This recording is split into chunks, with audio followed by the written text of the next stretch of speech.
End it. Oh, hold on. Sorry, because it's starting. Shoot, why is it going so? Sisters, We shall not yield to tyranny. our cause just we will prevail. The fight Hello, for our Mr. rights. Buffs. Ready for a journey back? Look at this encampment. The spirit of 76 is alive. Bobby, at this Hello, point, history. shame on you. Shame on you. Because we are being played as the American people. Our money is funding a war that we don't need to be in. Shouldn't be okay with it. So as long as I have breath in my body and a mic to use, I will be speaking out against this. A true patriot savors these moments, but the fight for liberty calls. The economy, we have a global economy. That's why we're a number one economy in the world. I know that a lot of people want to paint the horrible view of America, but, you know, go live somewhere else and then tell me America's bad. Patriotism is all about. Look at these flags. They represent our fight for liberty. This is It is what so American. freaking crazy to me that we have an conflict with Iran before a single person from the Epstein files has been arrested on American soil. The hour our liberty is at hand. For freedom is brava. Brothers Yeah, I and was sisters. working, man, you know, but it's good to see Rippy out there handling business, man. And again, hey, there's a lot of black Trump supporters, man. I mean, it feels good to see them, man. So I'm...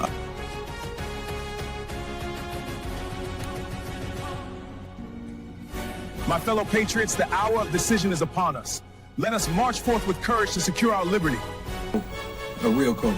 People are getting sick of it. The moment a celebrity steps slightly outside the leftist approved narrative, they get attacked. Chili from TLC gets heat over allegedly donating to Donald Trump. For liberty. The British advance. We must act. Our supplies are low, but morale is high. Then we fight for liberty. Pain to War captures the spirit of we fight for independence.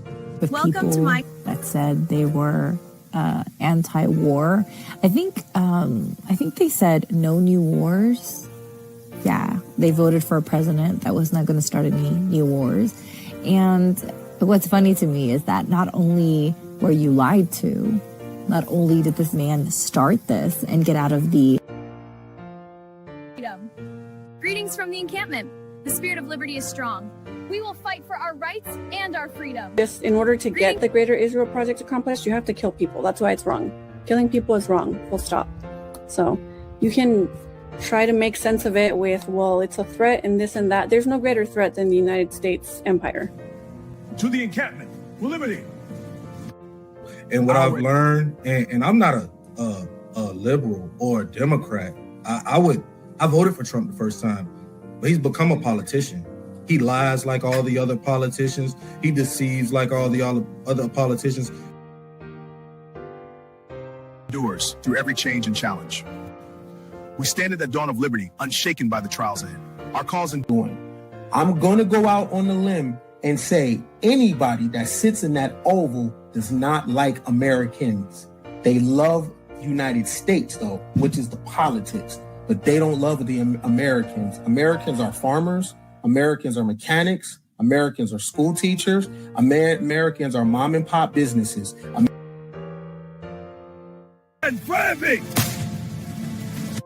Soldiers, the enemy is near. Not only do I love my FBA fam, my Black American fam, my Black people on code, you know, my people that's allies with us as part of the fam. I love y'all. I love my country too. You feel me?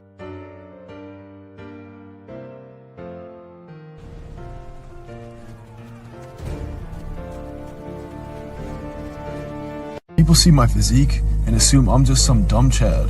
But in reality, I graduated 5th in my law school class, magna cum laude. I got awards for getting the highest grade in my class in constitutional law, criminal law, and legal analysis and writing. I knew I was the smartest I'd ever been in my life.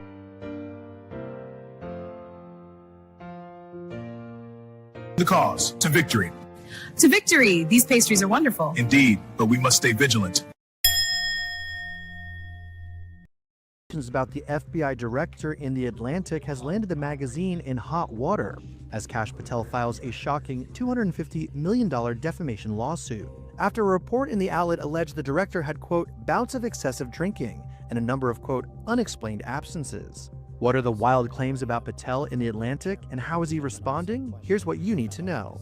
On April 17th, journalist Sarah Fitzpatrick published a scathing story about FBI Director Kash Patel in The Atlantic. Citing several anonymous sources, the story alleged Patel suffered from, quote, bouts of excessive drinking, which negatively impacted his leadership of the Bureau. Sources claim that Patel's meetings had to be rescheduled for the later half of the day because of his, quote, alcohol-fueled nights. According to the story, which Patel's lawyer later referred to as a, quote, hit piece, unnamed sources claim Patel was, quote, known to drink to the point of obvious intoxication, especially at private clubs, such as Ned's in D.C. and the Poodle Room in Las Vegas. The story also claimed that Patel's alleged excessive drinking was, quote, no secret. The report referenced a notorious video that circulated on X showing Patel partying and exuberantly chugging a beer with the USA hockey team in Milan, after the team bested Canada in a thrilling sudden death overtime win during the 2026 Olympics. According to NBC News, President Trump let Patel know he wasn't pleased with the director's behavior during the viral clip. On his personal X account, Patel confirmed he was partying with the hockey players, writing, "For the very concerned media, yes, I love America, and was extremely humbled when my friends, the newly minted gold medal winners on Team USA, invited me into the locker room to celebrate this historic moment with the boys. Greatest country on earth and greatest sport on earth." The Atlantic article went on to claim that members of Patel's security team had, on several occasions, failed to wake him up because of his alleged drinking. In one shocking instance, sources alleged officials made a request for SWAT team door-breaching equipment after Patel failed to answer the door. Sources told Fitzpatrick that they worried about Patel leading the agency during a potential domestic terrorist attack, and questioned whether alcohol was a factor when the director publicly shared misleading information during the Charlie Kirk assassination investigation.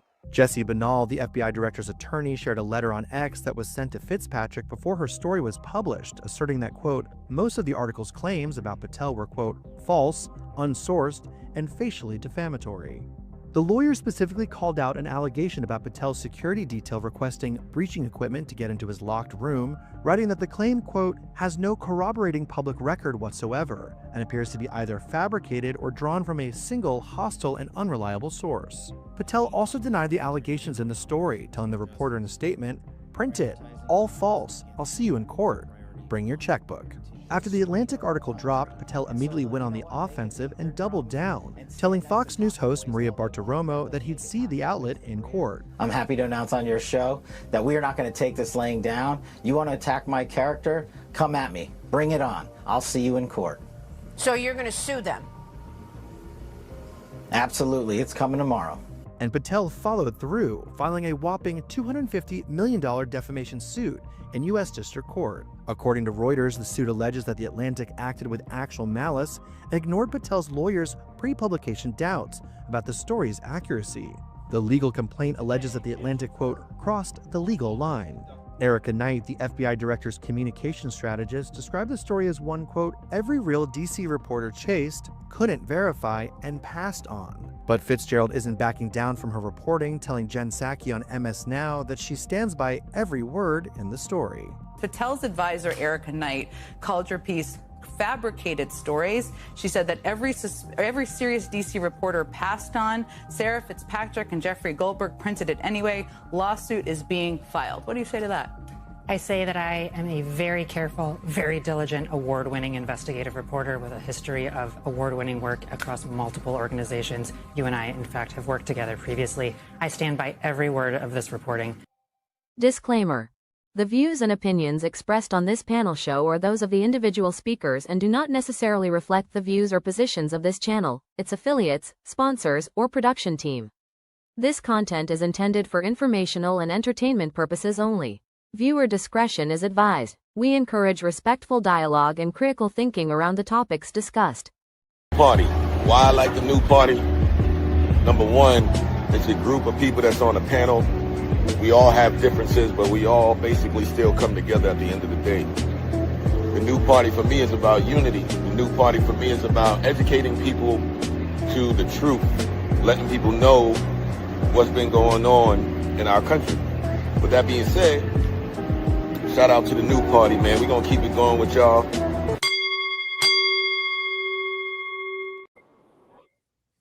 Welcome to the new party. I'm Nora Christine. I'm Gray Mars. I'm Kamal. I'm Kim. And if you guys are in the chat, we see you watching. Give us a hello. We want to say hi back. Thank you for watching. Make sure you hit the like button. But tonight, we are going to be talking about Kash Patel. Should he be fired? I'll probably be putting up a poll. I didn't do it yet. I forgot. But let me know in the chat, should Kash Patel be fired? You guys, that was a scathing article released by The Atlantic. Kamal, you were cracking me up in the chat tonight. Tell me your thoughts about everything you heard. I mean, let me be real with y'all, man. The motherfucker was hungover when he was wearing them Dog the Bounty Hunter glasses. Y'all saw that photo? Yeah, bruh. He on the sauce. Look it. I'll put it like this though, right?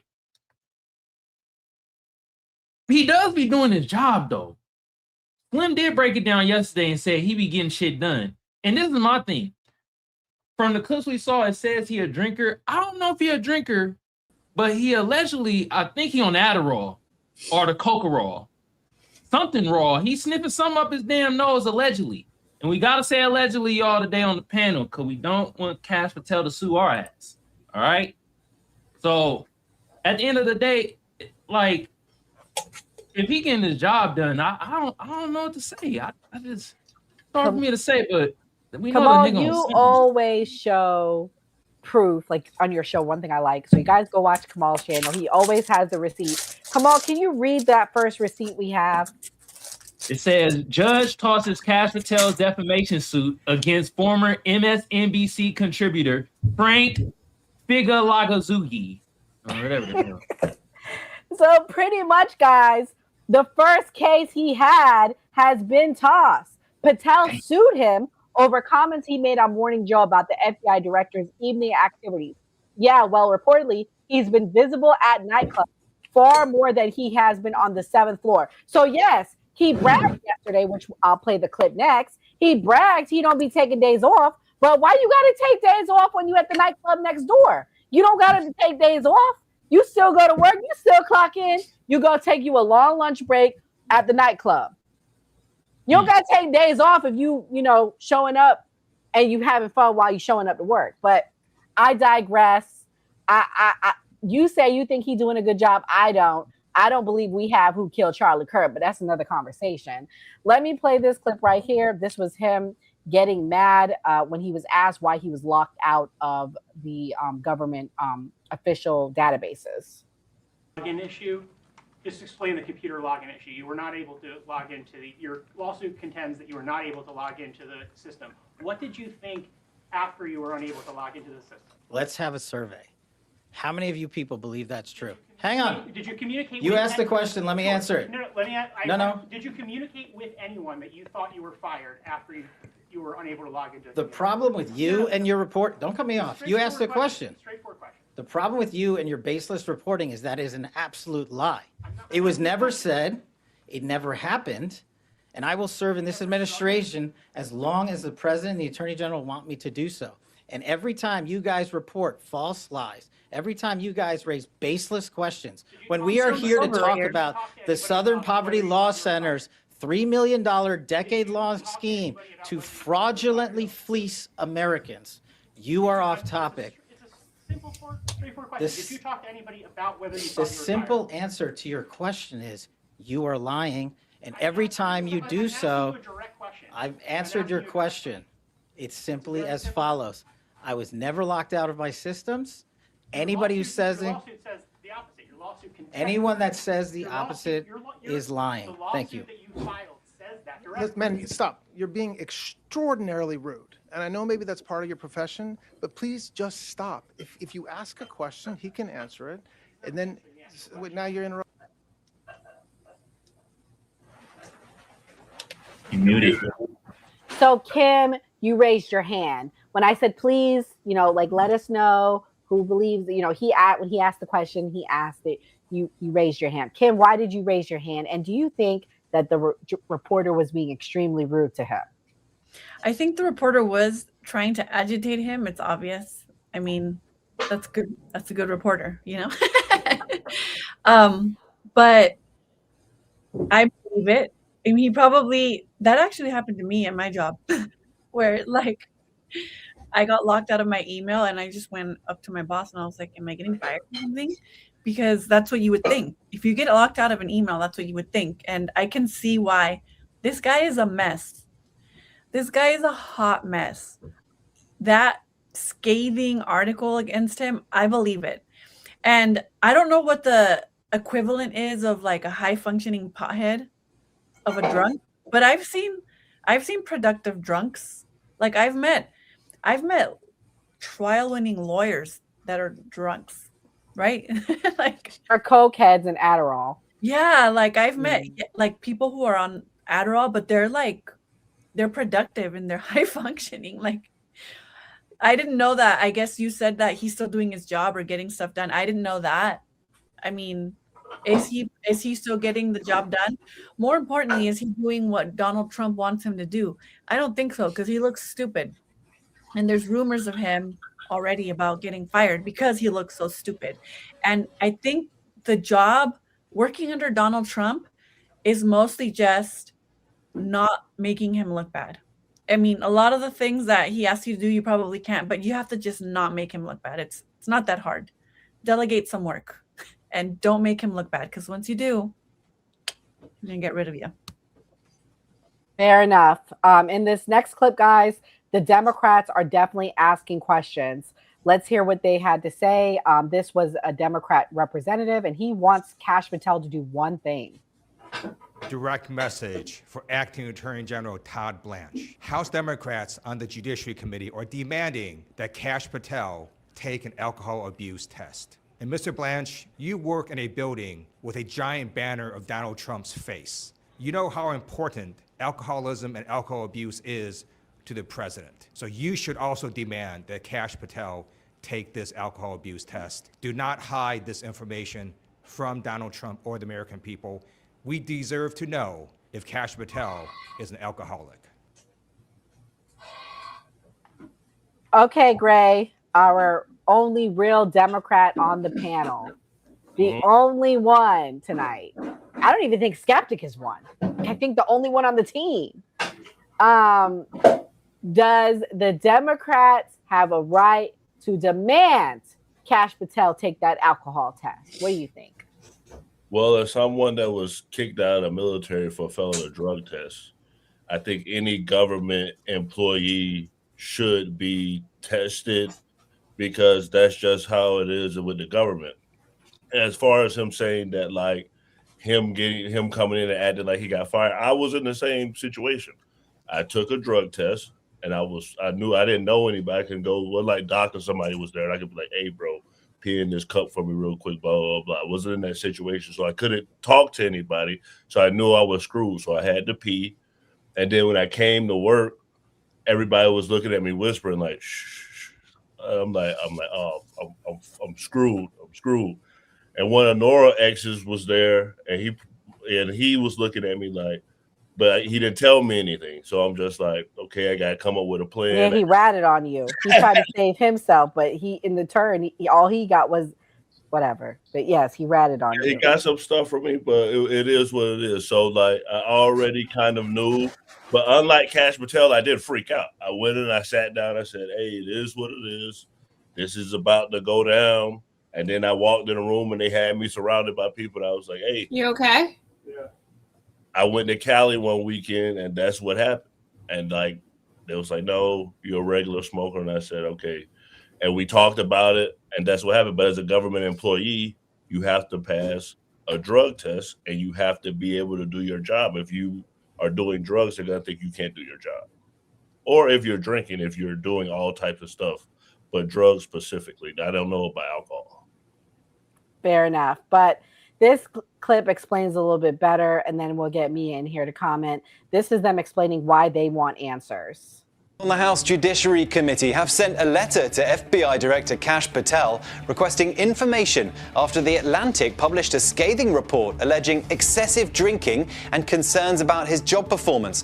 The article claims meetings had to be rescheduled at times because Patel was drinking heavily the night before. And it said on multiple occasions members of Patel's security detail had difficulty waking him because he was seemingly intoxicated.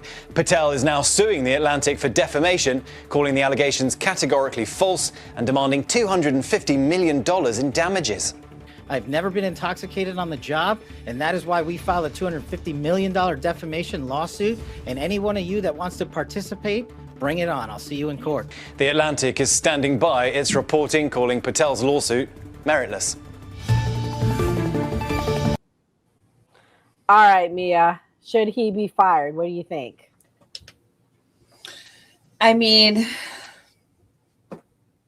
that's for Congress to decide.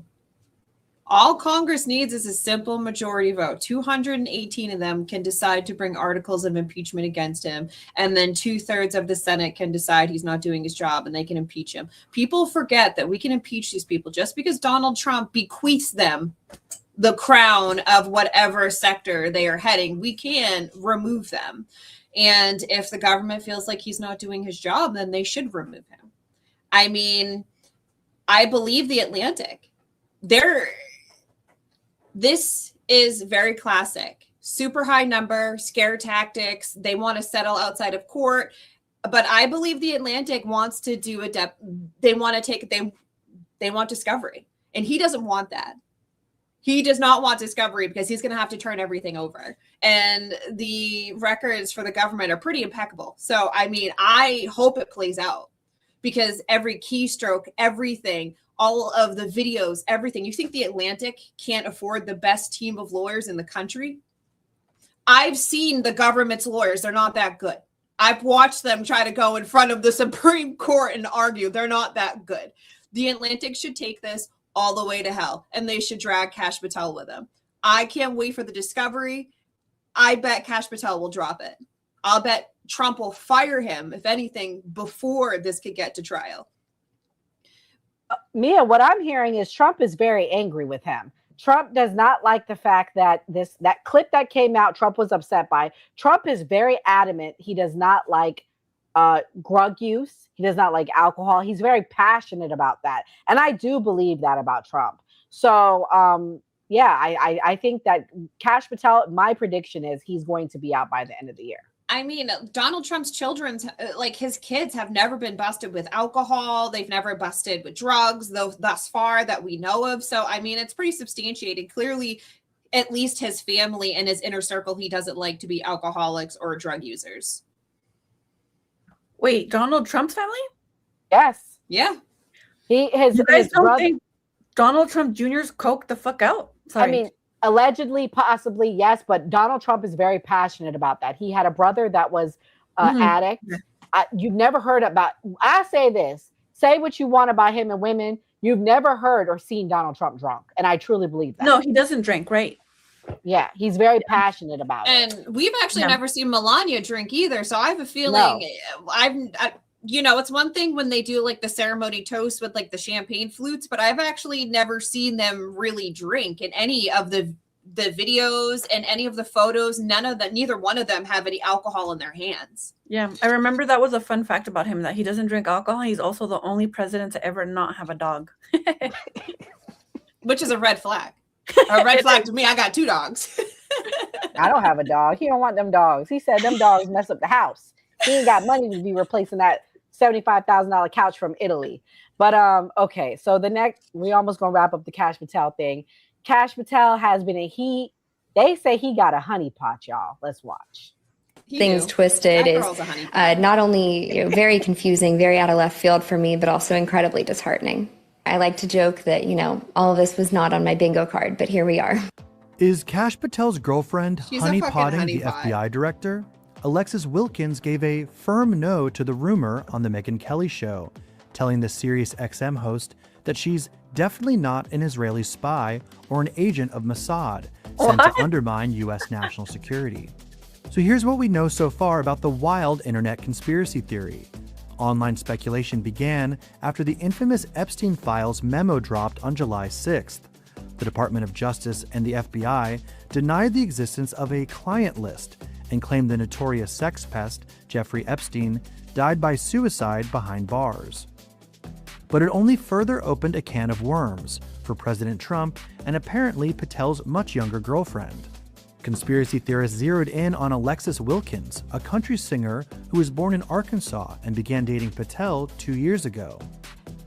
One thread made the leap that Wilkins is a spy because she once worked for PragerU, a conservative nonprofit. The CEO of PragerU, Marissa Strait, previously served in the Israeli army.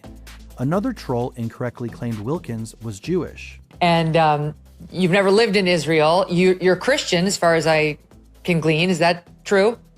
That is true. Yes, I am Christian. Okay. That's been the most interesting thing is you find out things about yourself that you've never put forth and have never, believed in your life and you read them on the internet. But yes, I am a Christian. Further stirring the honeypot, Wilkins is 26 and Patel 45, and their 18-year age gap has raised eyebrows, although it's certainly smaller than the 49-year age difference between football coach Bill Belichick and Jordan Hudson. Wilkins also cleared the air on how she met Patel, telling Megyn Kelly that it was at an event at a friend's house in Nashville in 2023, long before he was named head honcho of the FBI. She said they weren't set up and they just happened to meet. As interest and scrutiny in their relationship builds, Wilkins called the FBI boss fantastic, honest, and patriotic, and even said that she absolutely wants to see more Epstein files released. In recent years, U.S. officials have been targeted by alleged honeypot traps set by Russia and China. In 2020, a blockbuster expose from Axios revealed high-profile Democratic Congressman Eric Swalwell from California had cozied up to a suspected Chinese spy by the name of Christine That's Fang. what they said? I seen prettier Chinese bitches. They couldn't have sent one of the hot ones. They said that girl, nah. In Beijing, she's like a 2. Maybe she's smart. Right. And Asian women, they have, they're very demure, that's I right here. Some beautiful Asian ladies, and that girl was not it. I mean, if you're gonna commit treason against your country, get a 10, get a Beijing 10. Don't get a random San Fran 2. Get a Beijing 10. Like if you're gonna do it, get a beautiful one. That girl was not that cute. I've seen way hotter Asians. I work with way hotter Asians. Well, he's not playing about that girlfriend, y'all. Okay, while we all chime in here and we talk, I'm gonna let the fellas get in here about this topic. Do y'all think she's good looking enough to be a honeypot? Kamal, would she trap you if you didn't have a nice, beautiful girlfriend? First of all, what the hell is a honeypot? I've been wanting to ask that. I'm Okay. Glad you asked. So a honeypot is a form of intelligent asset that is highly trained, very beautiful. They're basically like spies that are sent to hook up with men, and in turn, they then infiltrate that man and they control them. Think Marilyn Monroe. Marilyn Monroe is a very famous honeypot. She is probably one of the most famous American honeypots. Think Marilyn Monroe with JFK. Love her. Oh, okay. Shit. So basically, what happened to dude yesterday when we was on the man cave watching and bro was spilling all the beans about missiles and shit? He got caught up with a honeypot. Right. Okay. Perfect. Is she a honeypot? I don't know, but I mean, look what he just like read my receipts. They have after article on Patel's girlfriend. God damn. So he not playing. He like, don't talk about my girlfriend because y'all gonna lose y'all jobs. Don't talk about my girlfriend. I mean, at least he's standing up for his woman, right? Gotta give him that. I'll say this though. I'm gonna say allegedly, but they look like they a good couple for coke. Just saying. Allegedly. I'm just saying, like, goddamn. I live in San Diego, y'all. I know them type of couple. I've seen it around. I see it. You feel me? God damn. But Gray, what you think? You think she a honey pot or badger, whatever the hell they call it? I don't know if she's a honey pot, but What was the question? Would I get caught up with her as a honeypot? Yeah, would she be your type for a honeypot? I'm a sucker for love.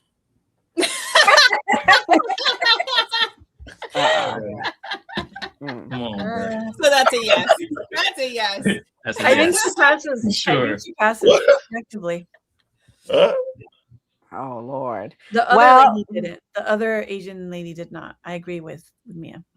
But is it all about looks? Because here's the thing: if she's a honeypot, then she's gonna tell you everything you want to hear. So I feel like that's more crucial than what she looks like. Because if you're dealing with real relationships and then someone says everything you want to hear, you might go for it. Okay, fair enough. But the other thing that came out about the situation is while we're talking about Kash Patel's record, the Charlie Kirk thing. This is what he had to say because he was under a lot of scrutiny with it. And here we go. Oh, whoops, hold on. And one of the My things I bad. Let me highlighted start in it Congress, over. my simple answer, in my opinion, is social media is wildly out of control, and there's too much clickbait in this country. And one of the things I highlighted at Congress in my testimony last week was, if we want to protect our youth, we got to get more involved in social media and online platforms, because that's where the folks, the assassins of this world, get radicalized. That's where they're the lone wolf actors in general. And so we have to get after that problem set. And I asked for Congress help in doing so. But speaking of Charlie Kirk, who was a very dear friend Look how of mine, fast he's talking. and then I was tasked with leading the nationwide manhunt to find the perpetrators involved. Of course, we were going to use every resource we have to find every single person involved. And the investigation is still ongoing. But we, as one of the pillars of my leadership here at the FBI, is transparency. We've produced more documents to Congress than my last two predecessors combined by twofold.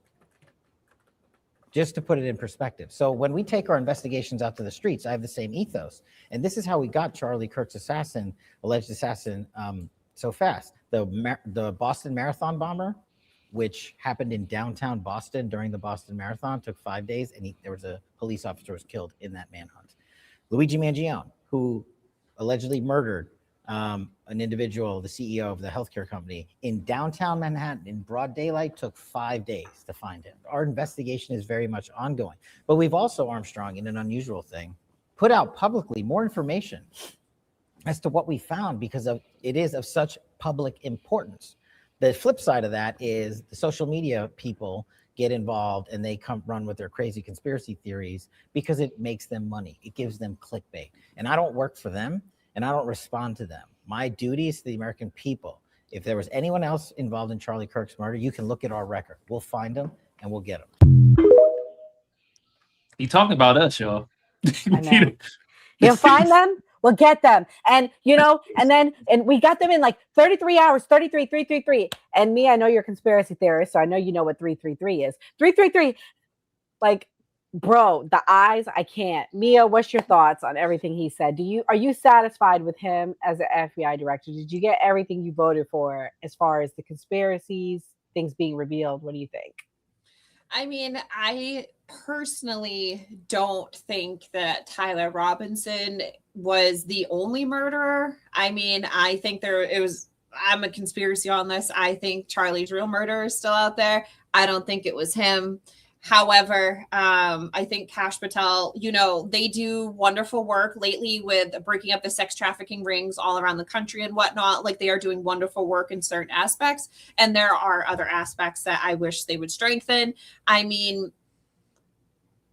the FBI could have investigated some of the men from the Epstein files, considering half of them actually work in DC and half of them are ambassadors and whatnot for the United States. And the fact that they never even investigated any of that, and they never even came out and told us if they were within, the limit allowed by the law for sex crimes and whatnot, or anything like that, leaves a lot to be desired. So I don't think he's a good FBI director. He leaves a lot to be desired. However, I am happy with all of the breaking up of the sex trafficking rings they have been doing around the country. Fair enough. Mia said she's happy. Now we're going to switch gears and we're going to talk about old Tulsi Gabbard. Question is, will you be happy with her too? There's rumors that she's going to be let go by Trump. We'll talk about that tonight a little bit.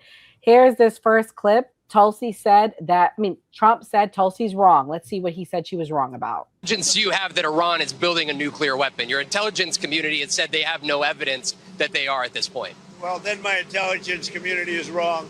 Who in the intelligence community said that? Your director of national intelligence, Tulsi Gabbard. She's wrong.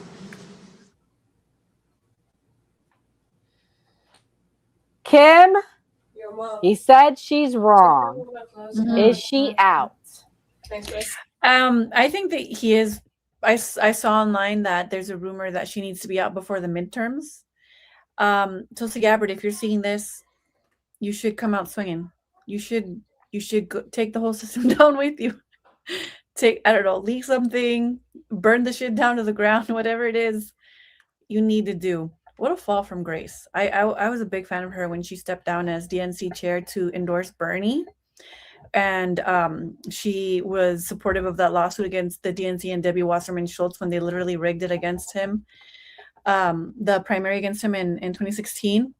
And thereafter, when she took down Kamala Harris in the 2020 presidential debate, she had a lot of potential. And then she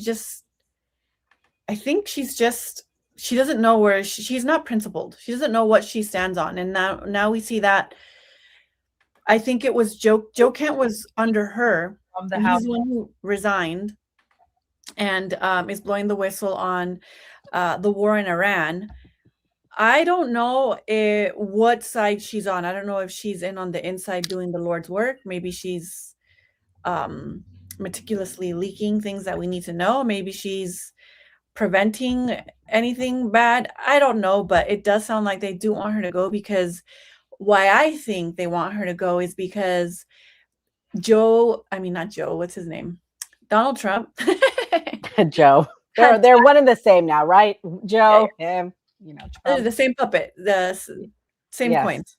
So Donald Trump had tasked her to find some of the supposed election fraud and election loss, which is also tied to Nicolas Maduro. They're going to try, I think, to get him to admit to some type of interference in exchange for, I don't know, his life, I suppose. But I think that's why they want her out. The timing as to before the midterms, I don't understand. If somebody could explain that to me, but I would love to see her go down like Joe Kent. The reason why the timing is with the midterms is a lot of Republicans feel like we did not drain the swamp. You did not wear the mass firings. And she, as the intelligence asset, was supposed to be digging up, to your point, and finding those things. And none of that has been done. So Trump can then say, we have this mole here. She's not really for us. We got her out. Now we're going to bring this new guy in. Come back, vote. And we promise you your vote will be for not. And we're going to drain the swamp with this new person. Mm-hmm. Ah, okay. Well, yeah, that's interesting. One of the biggest criticisms against the war in Iran was her reporting that Iran was not building nuclear weapons last year in March, I believe is when it came out, and that Iran posed a no threat from the director of intelligence. So I can see why that maybe also might have something to do with it. Why are you making us look bad if why would you do that? But that's half of it. The other half of it is I discovered tonight she's under investigation, guys. I didn't know this. What? Maybe Mia might have known. I'm gonna play it and then I'll see if anybody else has heard of it. Here we go. Details for you about a whistleblower complaint containing allegations related to Tulsi Gabbard. A senior U.S. intelligence official and the whistleblower's attorney say the complaint contains highly classified details about an intercepted call between two foreign nationals. They were reportedly discussing a person close to President Trump. CBS News correspondent Natalie Brand brings us more on this news item from the White House. Good morning, Natalie. What is the reaction to this complaint and how is Gabbard responding? Yeah, good morning, Errol. DNI Gabbard is pushing back and denying any wrongdoing, but congressional Democrats are criticizing the months-long delay in getting or learning of this complaint and also questioning her ability to do the job. Now, the whistleblower complaint, which was filed back in May, alleges Gabbard restricted the information for political reasons, political purposes. We don't know many more details about the intercepted call itself because it is so highly classified. But analysts, according to an intelligence official, say they could not determine whether it was merely gossip or intentional misinformation. But the whistleblower's attorney alleges that Gabbard bypassed typical NSA distribution of this type of material and instead took the information to White House Chief of Staff Susie Wiles. Now, top congressional leaders learned of the timing just this month, around 8 months later, and that has top Democrats on the Senate and House Intelligence Committees extremely concerned about that delay. Here's Senator Mark Warner speaking to Face the Nation. I do not believe that Director Gabbard is competent for her position. I don't believe that she is making America safer by not following the rules and procedures on getting whistleblower complaints to the Congress in a timely fashion. Now, Gabbard posted a lengthy statement on social media accusing Senator Warner of lying and spreading misinformation. She also said, well, she became aware of the complaint last year. She says the first time she actually saw it was 2 weeks ago when she had to review it to provide guidance on how it should be securely shared with Congress. CBS News has also reached out to the White House for an official statement on all of these new developments. We're waiting to hear back, Errol. Quite remarkable. Natalie Brand with the latest on that. Natalie, thank you.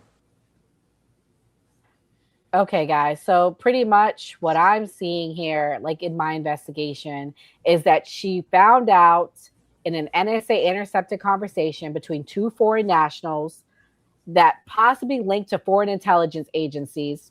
I'm sure you can take a guess who Susie Wiles is connected to and what side. I don't know if you guys heard the news, but discussing a person close to President Trump. So instead of her reporting this the way she should have, she pulled Susie Wiles to the side and she says, Susie girl, I found this out. And that's not just how the way things are done. Gray, as somebody that served in the military, thank you for your service. What do you think about these side dealings and things? I mean, you brought up a good point, honey. They made sure they threw the book at you when you broke the rules. What do you think? What do you think about this? No, I got off of it. I got an honorable discharge, just so everyone knows. Like, I wasn't kicked out; it was all honorable. But I'm not surprised, like you saying that it's backdoor deals with foreign intelligence officers and all these types of things. That's basically how the government works, and people also do that for personal gain. I know somebody personally who went to jail for some time, and they were selling like the supplies that come in like a whole Connex. They were selling that stuff. They had it like in his backyard. So I'm not surprised that you, like how you said, Susan Wiles worked for Netanyahu. A lot of people probably don't know as well. Josh Shapiro was actually a soldier in the IDF. So with these types of situations, do we really not Josh Shapiro, Ben Shapiro, right? Ben or was Shapiro it Josh? is the commentator. Josh Shapiro is the guy from Philadelphia. Really? The governor of Pennsylvania? I'm pretty sure. Yeah, you can fact check me. I know who. Okay, I'll look it up. Keep going. Sorry. Yeah. So I don't know if we can say necessarily, okay, this person is working with a foreign country just because of the dealings that they have. Because I forgot what the other guy name was who worked with Trump in the first administration that was talking to Russia. So in some ways, these people have to talk to these people. They have diplomacy, or what's it called, the diplomat pass or whatever. You talk diplomatic immunity. Yeah, diplomatic immunity. Yeah. Well, I mean, my bad. Go ahead. Hold on. They're saying you're wrong. They say he was not an IDF soldier. What actually happened was he had a high school service project as a student. He would go volunteer. He volunteered in Israel. Okay. Well, maybe that's what it was. Okay, Mia, sorry. Go ahead. I mean, it just seems very on par with the government. And to be honest, they have been saying she's a spy for a very long time. I mean, the first rumor we heard about her being a spy or having dealings with Russia was when she was running for president all those years ago. So these rumors have always kind of followed her. I will say, I don't believe them. I think she's a patriot. I don't think she is on the take from another country. I think those rumors were originally started by the Democratic Party because it coincides with the fact that she was leaving the DNC. She was leaving the Democratic Party. She was running for president at the time. So I think a lot of this is just rumors, but unfortunately, like once you have that stain, you have that stain. But I don't think it's substantiated. Hillary said it in an interview, and honestly, Hillary, who concocted through the CIA and the FBI, the Steele dossier, she thinks she can just like say shit and make it true. And it was before she left the DNC. And the reason it wasn't that she was working with Russia is that she was working with Assad. Because when she was a senator when Obama was president, she met with Assad twice. It's called diplomacy, people. She met with him twice and she did talk to him, but it was under her capacity as a senator. And she went through like all the correct requirements to have those conversations of diplomacy, which is good. Diplomacy is good. It's good to talk to people. That's why even like when people got upset that Donald Trump spoke to Kim Jong-un, I thought that was good. We want diplomacy. And they did stain her. It was Hillary Clinton. And the reason why they didn't want her to move up or even run for president was because they were sour about her endorsing Bernie Sanders in the 2016 primary. It's really stupid and catty because she would have been a great asset. And the only reason she was turned off by the Democratic Party is because they were just so nasty and ugly to her. And they made up these lies and it was stupid. The Democrats, that's why I say they like to lose, because they don't know how to win. They could have used her to their advantage and instead they made everything worse.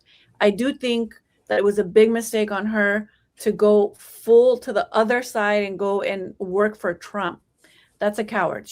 That's why I say she's unprincipled. But who knows what she's really doing in her head? Who knows what her agenda is? I do agree with you. I think she is a patriot. She's not completely anti-war. I think she's just anti-boots on the ground. She like caveats drone strikes for some reason. And she's like mostly aligned with the Democrats. She voted like 90% in line with the Democratic Party. She served in the military before, Yes. so that she has a different. She's not just saying that; she has a unique perspective. I believe she was in the medical field under the reserves, and I if I'm not mistaken, she still is under some capacity in the military in the reserves or something like that. But she was a high-ranking officer at one point. Yes. So Kamal, I want to get you in here. Somebody apolitical. What's your thoughts? Do you think her leaving the Democrat Party to go to the Republican Party makes her a traitor or not worthy to, or do you think she's smart by working with both sides and ensuring she has a position? What do you think? I'm gonna talk to my Black American people real quick. You see how they flip-flop and shit? They go from one party to the next to help out with their agenda. So we're going to do the same thing. No, I don't think she's a traitor because she went from the Democrats to the Republicans. Ain't that what you're supposed to do? Now, I want to ask y'all a question. Is Tulsi Gabbard a pot of honey or honeypot, or the hell you call it? Would she be considered? No. Would she be the honey potter? No, Kimberly, no. No, but she's a beautiful older lady, though. no, but you know who would be a honeypot? Sorry, I don't mean to start a rumor, but Gal Gadot. She would be a good honeypot. Gal Gadot? That sounds like a bread. She's the one that was in the Snow White movie. Come on, remember when we talked about it? Oh, yeah. Okay. Yeah, She's not the Snow White, the witch. Yeah, I know exactly what you're talking about. Okay. She actually did serve in the IDF. She is Israeli. Okay, so we're gonna switch gears. We're gonna go to the last topic of the night. If you guys are watching, make sure you hit that like button. Thank you. Give us a hello. Shout out to Eric in the chat. We see you. Shout out to Jeff. Thank you for watching. But is Iran stealing ships in the Strait of Hormuz, honey? So President Trump said he was trying to work out this deal. He even gave more time. But none of that matters because Iran said we're going to take these ships like Somalians. Let's go. Not the Somalians. Leave the Somalians alone. Not the Somalians. Seizes 2 ships in the Strait of Hormuz in retaliation for the U.S. naval blockade. Trump offers flexibility on a ceasefire deadline. And Israel attacks medics and journalists in Lebanon. Here's everything you need to know about the past 24 hours. لذا این رو من میخوام تاکید بکنم که ما این میدان رو تا تنبیه جدی متجاوز. This is a battle between the pragmatists and the hardliners in Iran right now, and the president wants a unified response. Iran is making its own moves in the Strait of Hormuz, similar to the U.S. attacking and seizing an Iranian vessel a few days ago. Iran has now seized 2 cargo ships.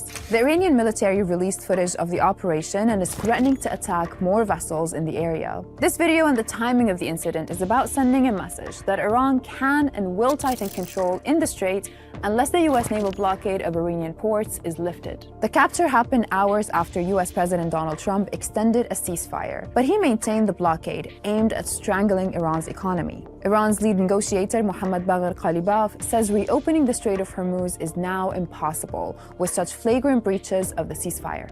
The standoff in the Strait is severely threatening a second round of talks in Islamabad. But President Trump says both the ceasefire and blockade will remain in place until a deal is agreed. President Trump announced an extension of the ceasefire. He's maintaining and generously offering a bit of flexibility to a regime who has been completely tarnished because of Operation Epic Fury. But despite the flexible deadline, reports are emerging of at least 3 Iranian tankers seized by U.S. forces in Asian waters. And the Pentagon has released footage showing its forces boarding a sanctioned tanker in the Indo-Pacific region. Now, just as the Navy is bearing the brunt of U.S. war operations, Pete Hegseth has sacked the Navy Secretary, John Phelan. No official reason was given, but he's the latest high-ranking military leader to be removed during the war. It comes just weeks after the Army's chief of staff was forced to step down. Despite the shakeup at the Pentagon, the White House says Trump is satisfied with the naval blockade, but vessels are getting through. At least 34 tankers with links to Iran have bypassed the blockade since it began,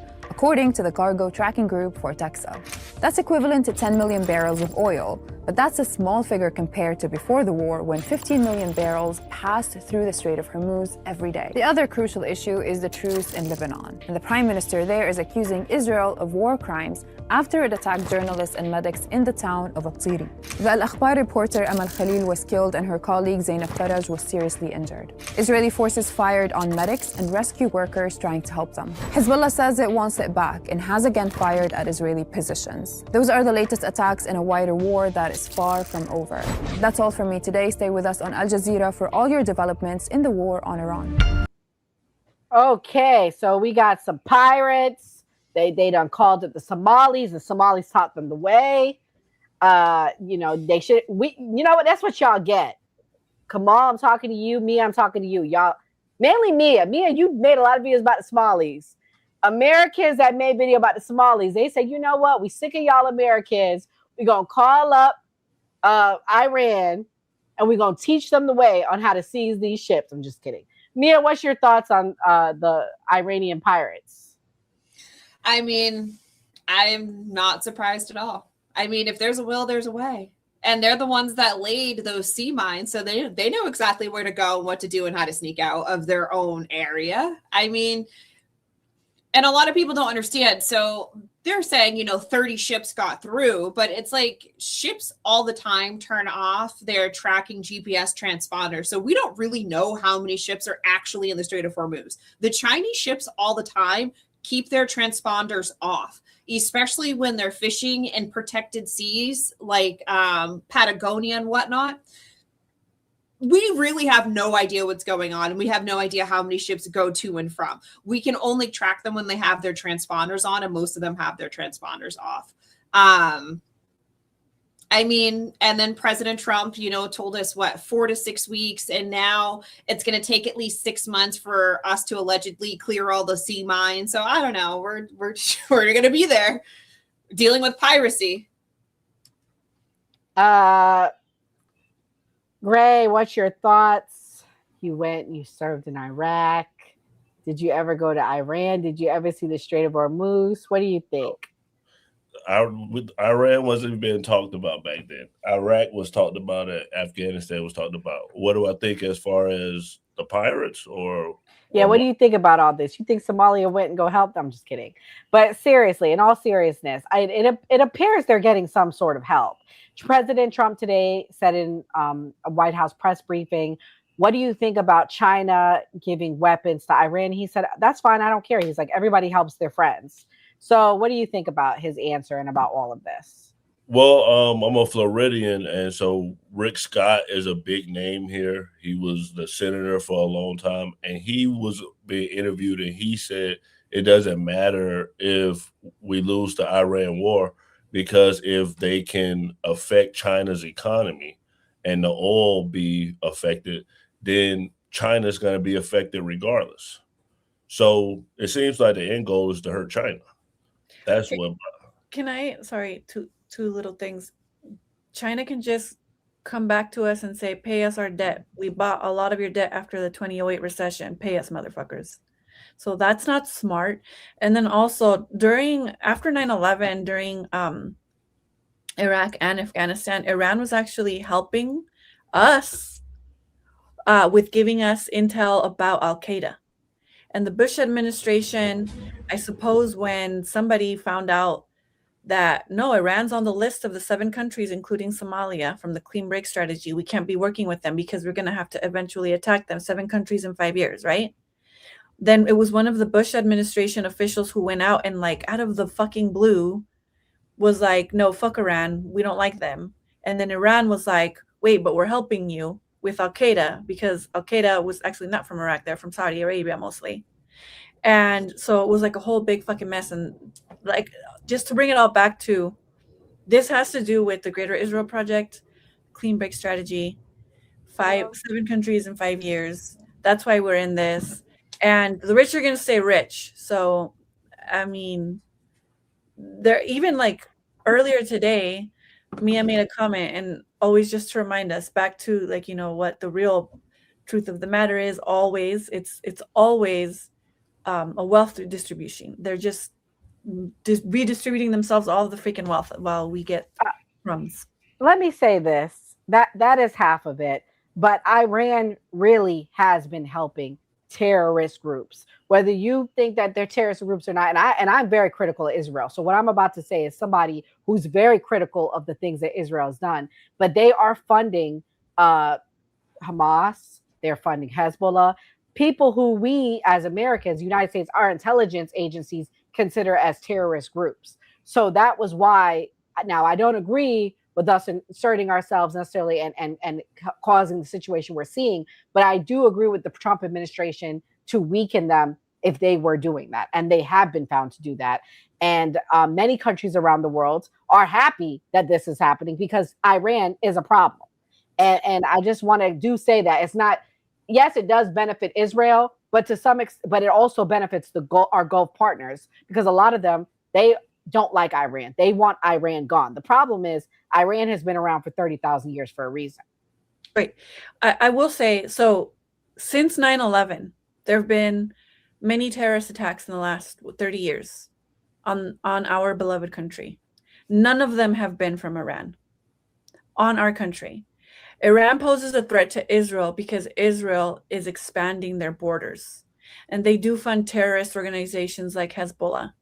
I understand that. But also, just as a reminder, I've said it on here before, the only reason that Hamas won in 2005 was because Benjamin Netanyahu and the Likud party allowed for the facilitation of those funds to fund the militant group Hamas so that they would win that election, because they didn't want the Palestinian Authority to win, because he was caught in a hot mic saying, we want them to win because then they're going to attack us and that'll give us a reason to go in and finally, you know, do what we have to do.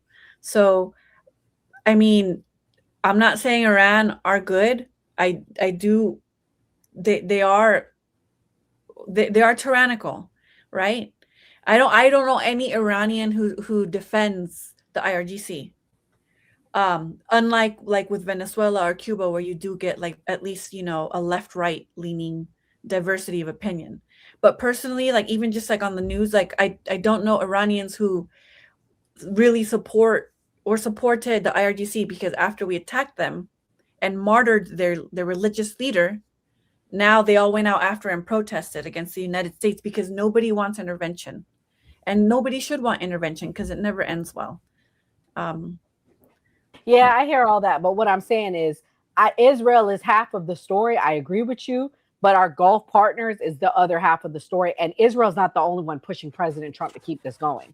It's our Gulf partners are pushing it as well, and we have American businesses and American interests in the Gulf, and people don't understand that, and they don't realize that. At this point, I think we're so far gone. I think President Trump put himself in a pickle he can't undo, but you can't just walk away and say, bye. We don't, we're not going to be involved. No, we got to have some sort of deal and resolution now because of how deep into this we are. Well, that's why when he declares victory, I'm like, let him win. That's fine. We won. Everybody hooray. Like, well, I mean, if you follow the money trail, Saudi Arabia and Israel have teamed up, and their goal is to remove all of the other players from the chessboard until it's just them two, and then they're going to fight it out in the final battle. That is the goal. You follow the money. That is what the money tells us. The Saudis are working with the Israelis because the enemy of my enemy is my friend, and they want to remove all of the other chess pieces in the region. Literally, that is the money trail that leads right to the White House, right to the president's own family, to our venture capitalists, to the billionaires here, all of it. So the Saudis are playing the waiting game. They're funding the Israelis as well as we are, because they want to be the last person standing with Israel so they can fight each other at the end. Yes, and that's why with the first Trump administration, the Abraham Accords were bad. It was not a peace deal, and it led and it paved the way to the position that we're in now, which is bad.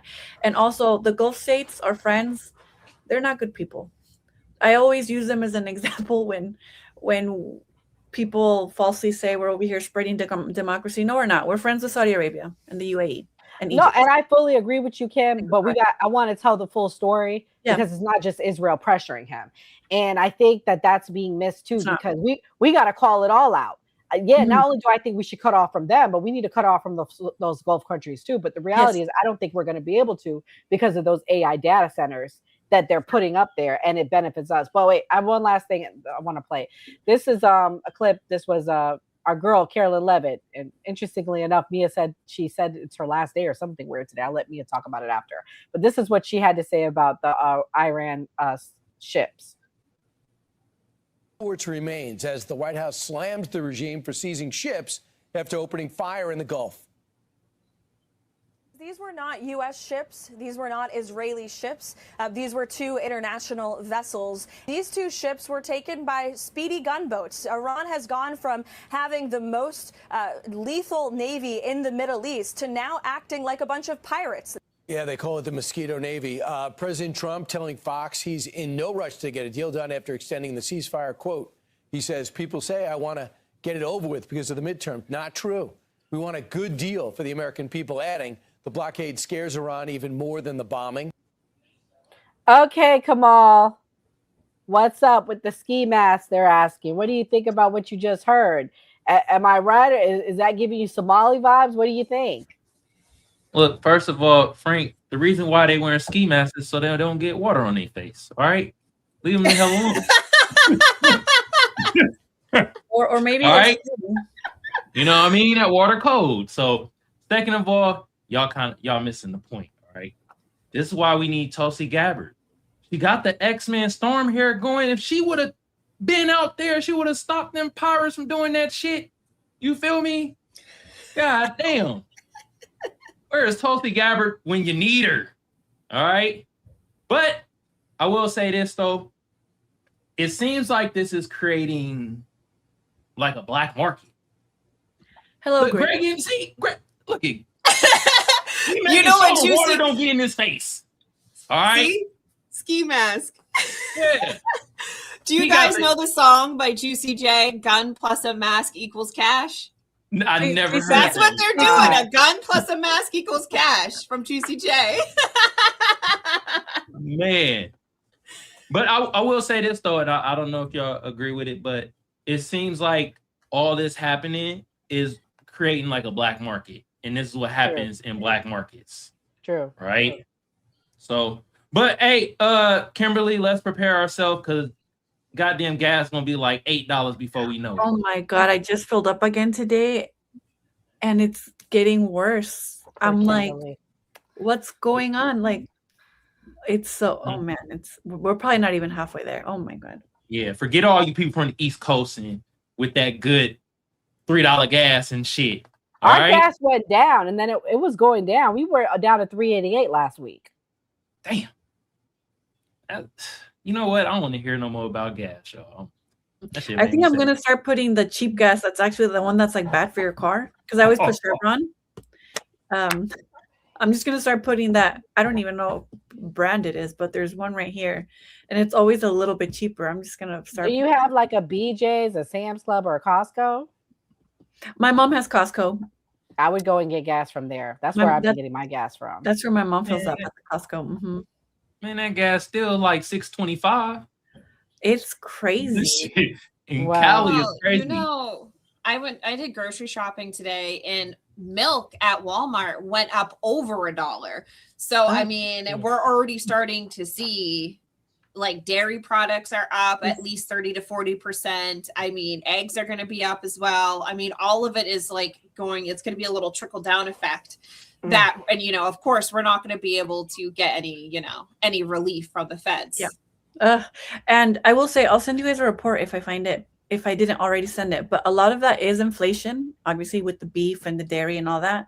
But they're starting to do the same thing they did during COVID, again, because this country allows it, but they're also price gouging. Do the honey pots give out money too? Yeah. Well, no, they get money. Oh, the honey pots get money?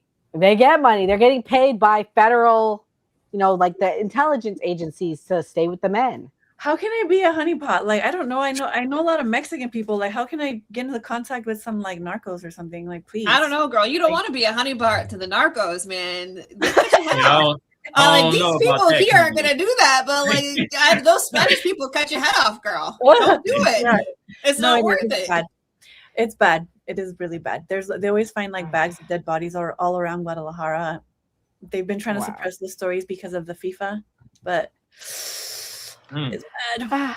Well, guys, if you're watching, please hit the like button and make sure you hit that notification.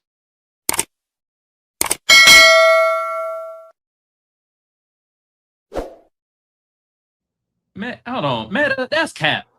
There's no way in damn world you driving 80 miles to work and 80 miles back. That's 160 miles, bruh. That's no way. Come on. Wow. Honestly, sometimes when I was driving through LA, depending on when they would send me, I would drive all the way the fuck to Malibu. Oh God. Yeah. Well, Mia, what's your closing thoughts there? I guess my closing thoughts are, I guess everybody needs to put their tinfoil hat on and be aware of what's going on, be aware of all the fact that we have all these aerospace engineers finding themselves missing or mysteriously unalived. David Wilcox was just found suicided, unalived. And also the tariffs, like I've been saying this whole time, were a terrible idea. And we just watched the largest wealth transfer at once happen. And I hope everybody's happy about it. Damn, not happy about it. Kimberly, what's your closing thoughts? We really do need a MAGA here, because I would love to know what the cope is now. I don't even know what the cope is now. I don't see it on my algorithm now. Are they still coping? Are they? Okay? Yeah. They're saying that this is what they voted for. We don't know what you're talking about. Everything's gonna work out. They're winning. We're winning. We're winning. So much. Yeah. I don't really get MAGA on my feed anymore. Everybody check on your MAGA friends, because there's no way that they're doing okay. You have to take some hard drugs to be coping with this, because it's hard. It's so hard out here. It's getting worse. Oh, and then I'll just close with this. I'm so glad I put my books here. This is the book, 3-Body Problem. I freaking love this book. It's about the scientists. Such a good book. I can't even begin to explain it. Actually, my homie Barack Obama did a little review of the book right here. Look at that. Love Barack Obama. And my closing thoughts, just to close it. This was I really enjoyed this talk. I love talking to you guys. I love the nuance. I love talking to people who talk this stuff. My friends don't talk to me about this stuff, so you guys are my friends. But I think it's important to talk about it amongst us who love this country, and I hope that we all are doing okay. And I hope things get better for our sake. Oh yeah, I agree. Kamal, what's your closing thoughts? Man, y'all cracking me up, man. God damn. Man, shout out to the new party, you feel me? Y'all hit the notification bell so y'all know when we go live. All right. Also hit with a sub. Shout out to everybody on the panel, from Kimberly to Mia to Nora and Gray. Y'all go follow their platforms. They got TikToks or Instagrams, you feel me? If you want to follow me, Kamal Johnson. I know some of y'all have a hard time spelling it, so I'm gonna spell it out for y'all. Kamal, and you should know how to spell Johnson. I'll pop right up on YouTube, type it in, bam.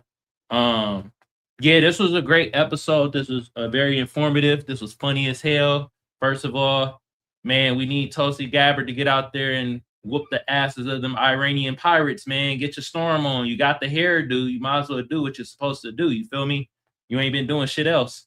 Second of all, Kash Patel. That eye don't lie, bruh. I know it's a little lazy and all, but I see it, bruh. I know a coke eye when I see it, allegedly. You know? Also, I learned what a honeypot is. You feel me? Shout out to honey potters out there. Y'all keep getting the honey from the pot, I guess. And then last thing is this, you feel me? Man, buy some assets, y'all. These motherfuckers is playing with the stock market, y'all. MAGA mean make America get assets, all right? Or give up their assets. Damn, y'all buy assets at this point. Shit. Damn near gas gonna be $10 before we know it. Buy some assets. Shit. Anyway, shout out to the chat. Y'all's real cool. You feel me? Chris, you keep talking about aliens. You want the aliens to probe you or something, bro? Anyway, y'all have a great weekend. We will be back at this on Monday. Shout out to everybody on the new party and shit. And yeah, that's all I gotta say, really. Thank you, Kamal. Go ahead, Gray. What's your closing thoughts? Great episode. This was a lot of fun. As far as Kash Patel needs to be fired, I don't know. I guess that's all up to Donald Trump. They get people fired all the time. That's his tagline. As far as the Iran Strait and everything that's going on with that, I guess we'll just have to keep you up to date because it seems to just get updated every single week. So who knows what's going to come out next? Like we always say on a new party, always vote. No, don't vote. I'm just kidding. Anyways, guys, as we wrap tonight, we want to take a moment to wish the United States strength, clarity, and unity during these uncertain times. With rising tensions in the Middle East, our thoughts and prayers are with the brave men and women serving our country overseas. No matter your political stance, we can all agree, guys, that they deserve safety, support, and an opportunity to come home to their families. We also recognize the human side of leadership and public service, guys. We touched on Kash Patel allegedly having some sort of substance abuse problem. If Kash Patel is facing personal struggles, I hope he finds the help and support he needs. I can only imagine some of the things he might have seen in the role that he's in. We have a very, very sick country. Listening to, if you want to go check out my content, I talk a lot about true crime. Listening to the trial last week of that FedEx driver and the disgusting things he did to that little girl. Can you imagine? Kash Patel probably sees dozens of stories like these.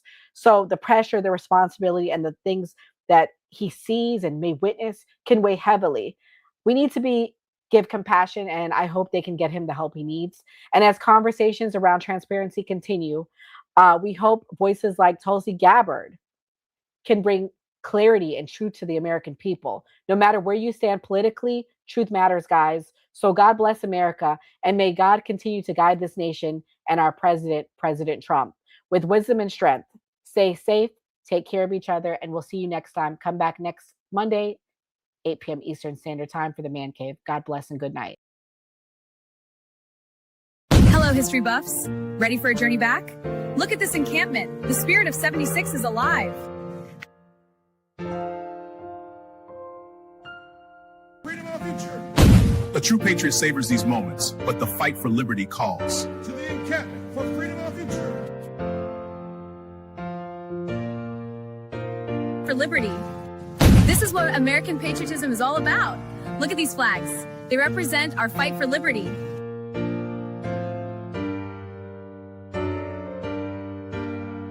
The hour our liberty is at hand.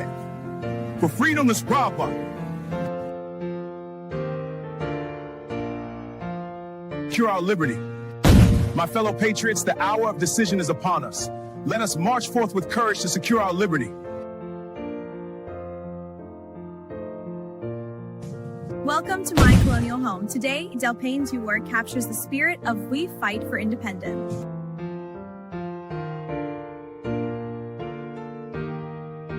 And our freedom. Greetings from the encampment. The spirit of liberty is strong. We will fight for our rights and our freedom.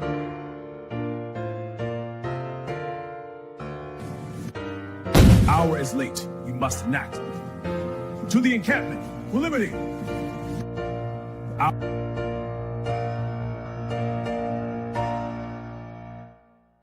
Through every change and challenge. We stand at the dawn of liberty, unshaken by the trials ahead.